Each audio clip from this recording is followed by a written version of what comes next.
కష్టమత్తే దేవుని మీద భారమేతాం. గుడికి పోయి దేవుడా నా తప్పులుంటే మన్నించు, ఇదివరి సంధి మంచిగుంటా, కష్టపడి చదివిన పాస్ చేయించు, మంచి కొలువు ఇప్పి అని ఇట్లా కొలుస్తుంటారు కదా.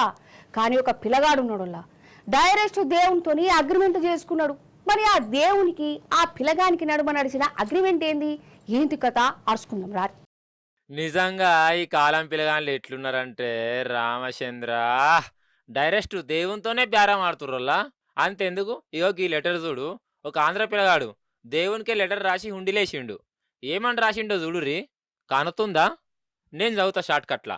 దేవుడా దేవుడా, మొన్ననే పరీక్షలు రాసిన 80-90% అన్న మార్కులు రావాలి నాకు.